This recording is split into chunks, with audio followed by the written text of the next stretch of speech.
one of the reasons why we always have this exhibition, Planetaria, is because the slogan to the exhibition is reaching for the stars with humanism. We decided to make an exception here for iChEP because you guys, the particle physicists, are interested in the particles of the core. And humanists, as Amos Lustig, was interested in the particles of our humanity, which is the human soul. The name of the exhibition is I Want to Be Human. And so I was inspired by one of the texts of Amos Lustig, where in an interview, you know, the journalist was asking him, well, who is he? He said, I don't care whether I'm an American, a Czech, or a Jew. I want to be a human being. Na Kongresovém centru v Praze a potkává se tady částicová fyzika s výstavou Arnošta Lustiga, která propaguje humanismus. A my jsme to připravovali svědomím, že to sem patří. Že částicová fyzika je taky obor lidské činnosti, kde humanita se vlastně prakticky propaguje a kde komunikace mezi lidmi a taková jako ohleduplná, tvůrčí, bohatá komunikace je naprosto podstatnou součástí věci. A přesně o tom je taky tahle výstava. A je taky o rizicích, že když ta humanita někde schází, takže teda to může vést k docela fatálním následkům. A to je záležitost, která je nejenom historická, ale i současná. Takže humanita a částice, to prostě patří k sobě. Děkuji.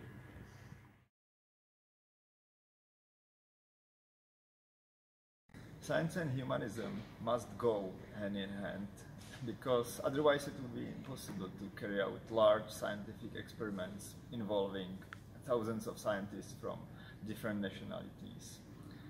And moreover, the results of the scientific work can have serious consequences for the humankind, and scientists have to work with caution.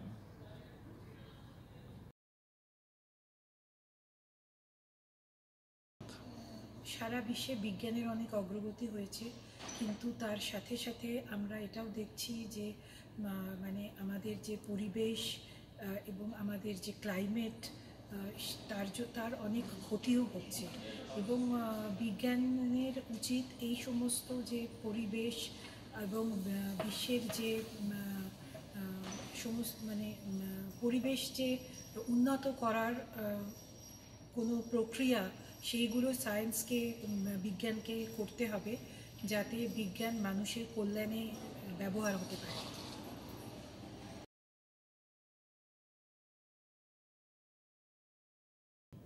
Nous avons créé une installation pour accompagner l'exposition de Arnošt Lustig I Want to Be Human. Alors l'installation que nous avons créée, pour nous, est avant tout artistique. Elle n'a pas pour but d'instrumentaliser une pensée, aussi noble soit-elle, mais elle a pour but de suggérer le questionnement et l'imaginaire des personnes qui la voient. Et pour cet imaginaire, on s'inspire beaucoup d'une citation de Gaston Bachelard, un philosophe du début XXe siècle qui travaillait beaucoup sur la question d'imaginaire, qui dit que chaque rêverie a besoin d'une matière. Et nous, du coup, on choisit souvent un objet, une matière pour signifier et pour développer l'imaginaire des spectateurs.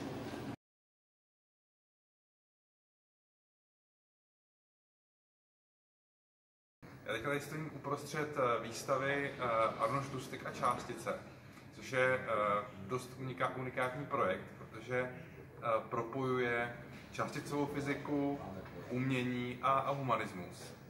My jsme původní myšlenka byla propojit jenom částice a výtvarné umění skrz workshop Be Inspired, kde vlastně mladí studenti, středoškoláci a základoškoláci tvořili umělecké díla po tom, co byly vystavení vlastně působení částicové jaderné fyziky. A byly tam nějaké jako workshopy na pohybové aktivity nebo výtvarné aktivity. A pak se vlastně tato aktivita spojila s nadací Arnošta Lustiga. Bylo jako úžasný vidět, že dokážeme tu vědu, kterou my děláme, protože já sám jsem částicový fyzik, propojit nejenom s uměním, což což může být pro některé lidi překvapivý, ale že jsme dokonce schopni tu fyziku a to umění propojit i s humanismem. A je fantastický, jako, že lidi tohleto zajímá a tohleto propojení funguje.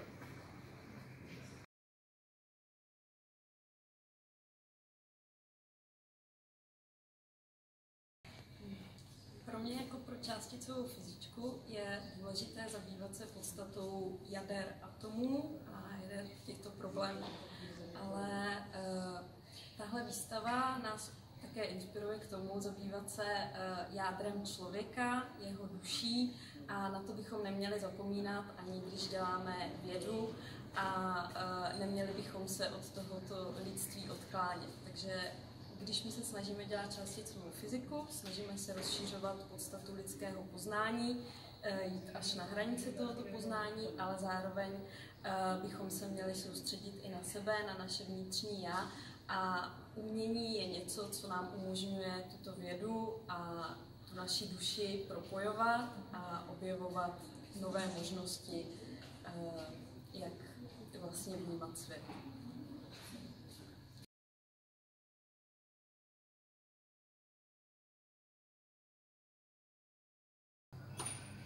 私がサイエンスと人類との関係を考えた時にいつも頭に思い浮かぶイメージがあります。それはかぐやという日本の JAXA が打ち上げた探査機が月の反対側にいた時に撮ったイメージです。月の反対側に行くとそのかぐやからは地球を見ることができません。でもそのかぐや少しずつ月の周りを回ってくると徐々に月の表面から地球が浮かんでくる、そういう映像です。ですからこれは日の出ではなくて地球の出と呼ばれているわけです。でこの映像を見るとその月のゴツゴツした表面とその美しい地球のコントラストがとても印象的ですし、しかも地球は小さな岩です。その小さな岩の上に86人の人間が住んでお互いを殺し合いながら環境を壊しながら暮らしている。でその映像を見るといかに私たちが愚かでこの貴重な美しいこの小さな岩を大事にしてないのかということでも思わされるわけです。